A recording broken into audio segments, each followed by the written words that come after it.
प्यारे दर्शकों, किसी मुंबई के एक सज्जन ने एक प्रश्न पूछा है। उन्होंने पूछा है कि प्रार्थना क्या है। तो आज मैं प्रार्थना के विषय में आपको बताना चाहता हूँ। इसलिए आपसे निवेदन है कि पहले इस चैनल को सब्सक्राइब करें, शेयर करें और उचित कमेंट्स करें। प्रार्थना के विषय में कुछ बोलूं उससे पहले आपको 3 उदाहरण बताता हूं।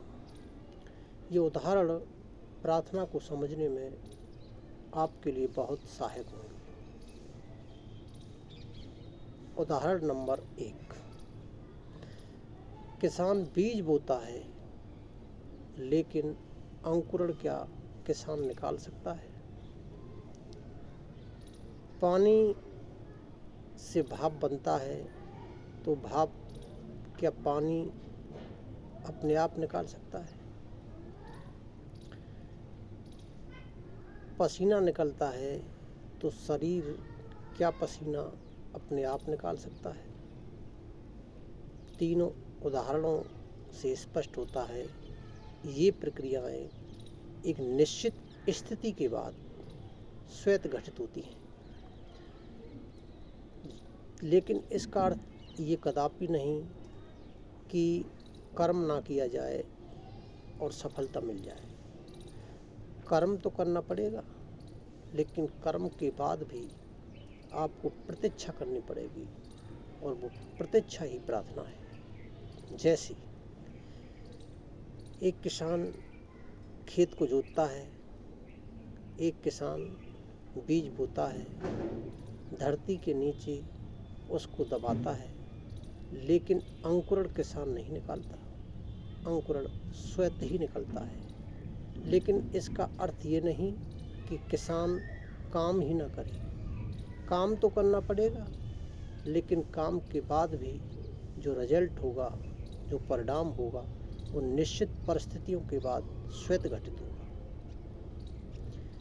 पानी से भाप तो बनेगा, लेकिन पहले पानी को 100 डिग्री टेम्परेचर तक आपको उबालना पड़ेगा। भाप स्वतः बना, लेकिन 100 डिग्री तक आपने जो पानी को गर्म किया, जो गर्म करने की जो प्रक्रिया है, उसी का नाम साधना है।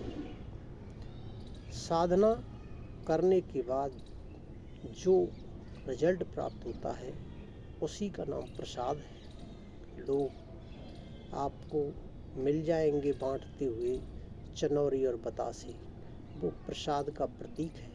वो प्रतीक इस बात का है कि जो साधना के बाद जो मिलता है, वो मिठास युक्त, वो आनंद युक्त, वो रस युक्त होता है। लेकिन ये जो बांटते हैं, ये उस प्रसाद का केवल एक प्रतीक है। ऐसा प्रतीक है जैसे कोई बरसात से युक्त चित्र हो। बात सही है कि वो चित्र बरसात का है, लेकिन वो बरसात नहीं। मेरा कहने का मतलब है, प्रसाद 2 शब्दों से बना है, प्री प्लस साध, अर्थात पहले अपने आप को साधो, अर्थात साधना करो। साधना के बाद जो रिजल्ट मिलता है, वो प्रसाद है। प्रसाद प्रार्थना है, और प्रार्थना जब रसयुक्त आपके जीवन में रस घोल दे, वो प्रार्थना परमात्मा का अनुभव कराती है। मेरा कहने का मतलब है, बिना कर्म किए भी प्रार्थना नहीं होती, लेकिन कर्म के बाद भी आपको प्रतीक्षा करनी होगी। वो प्रतीक्षा की जो प्रक्रिया है, वो वही प्रार्थना है। मैंने आपको आज प्रार्थना के बारे में समझाया। धन्यवाद।